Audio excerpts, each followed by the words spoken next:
अयोध्या पहुंचा इतना सामान ट्रस्ट के पास रखने की नहीं बची जगह। हाथ जोड़कर बोले अधिकारी, अब मत दीजिए दान। मंदिर के बाहर खड़ी हुई दर्जनों ट्रक, दान पेटी में आया इतना पैसा कई बार खाली करनी पड़ी, कई मशीनें होंगी खराब। चांदी और सोने की ईंट भी हो गई इतनी कि बैंक लॉकर भी हो गए फुल। राम भक्तों का ऐसा प्यार पहले नहीं देखा होगा।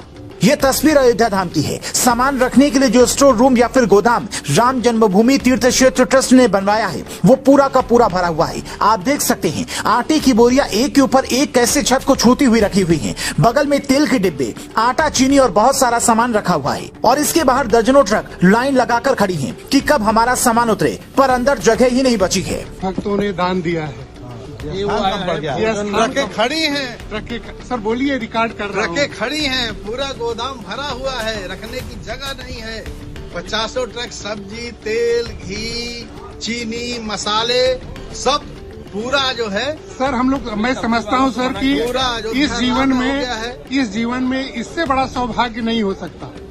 तीर्थ क्षेत्र 40 भंडारा चला रहा है, बाकी अन्य भक्त लोग चला ही रहे हैं, लेकिन जो सामग्री पूरे देश से आ रहा है राम भक्तों की, उसके द्वारा जो है गोदाम में रखने की जगह नहीं है, बाहर ट्रकों पर खड़ा हुआ है। सर मैं केवल एक बार ऐसे घुमा रहा हूँ कैमरे को कि बड़ा ही अद्भुत लग रहा है। हालत ये हो गई है कि ट्रस्ट के लोग अब हाथ जोड़कर विनती करने वाले हैं कि अब दान मत दीजिए। 40 भंडारा खुद ट्रस्ट रोजाना चला रहा है, बावजूद इसके सामान खत्म नहीं हो पा रहा है। अब आप समझ सकते हैं कि राम भक्तों का ये प्यार कितना अद्भुत है। हालांकि ये हाल सिर्फ राशन का नहीं है, ये दूसरी तस्वीर राम मंदिर में बनी दान पेटी की है। देखे कैसे दोनों हाथों से दान पेटी से पैसे निकाले जा रहे हैं। लोग टोकरियों में भर भर कर रख रहे हैं, फिर उनकी गिनती होगी, पर पहली नजर में देख कर ही लगता है कि जो भी आ रहा है भरपूर चढ़ावा चढ़ाकर जा रहा है। ये दान पेटी इतनी भर जा रही है कि दिन में 2 बार इसे खाली करना पड़ रहा है। आने वाले दिनों में दान पेटी की संख्या भी मंदिर में बढ़ानी पड़ सकती है। दान पेटी के अलावा ट्रस्ट का बैंक लॉकर भी पूरी तरह से फुल है। जब राम मंदिर बनना शुरू भी नहीं हुआ था, सिर्फ फैसला आए कुछ ही महीने हुए थे,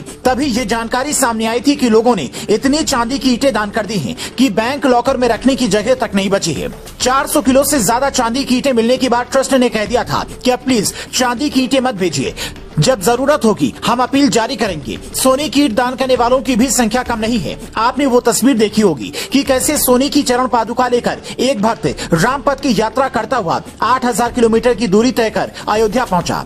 ऐसे में ये समझना जरूरी हो जाता है कि आखिर कौन वो लोग हैं जो इतना दिल खोलकर दान कर रहे हैं। राशन दान करने वालों की लिस्ट में देश के बड़े बड़े व्यापारी, जिनका राशन का कारोबार है, जो पैसा दान करने से बड़ा किसी का पेट भरना मानते हैं, उनका नाम शामिल है। ट्रकों के ऊपर कईयों के नाम भी लिखे हैं, जबकि कई लोग ऐसे हैं जो अपना नाम गोपनीय रखना चाहते हैं, क्योंकि दान कभी भी प्रकट नहीं करना चाहिए। देश के बड़े बड़े बिजनेसमैन ने तो करोड़ों का चेक देकर अपना कर्तव्य पूरा कर लिया, लेकिन देश का मध्यम वर्ग और किसान जिसके यहाँ पर अनाज की खेती होती है, वो भी अपनी भक्ति दिखाएगा। और भक्ति दिखाने का इससे बड़ा मौका क्या हो सकता है। आप अयोध्या धाम पधारने वाले लाखों भक्तों के भंडारे के लिए राशन उपलब्ध करवा रही हूँ। एक तरफ ये राशन की ढेर सारी तस्वीरें, तो वहीं दूसरी तरफ अयोध्या के धन्नीपुर गाँव में प्रस्तावित मस्जिद के मॉडल की तस्वीरें हैं, जिसके निर्माण के लिए चंदा ही इकट्ठा नहीं हो पा रहा है। मस्जिद कमेटी के लोग तो ये कहने लगे कि पता नहीं कब तक निर्माण कार्य शुरू हो पाएगा, पर राम मंदिर के लिए भक्तों ने जो प्यार दिखाया है उसे देखकर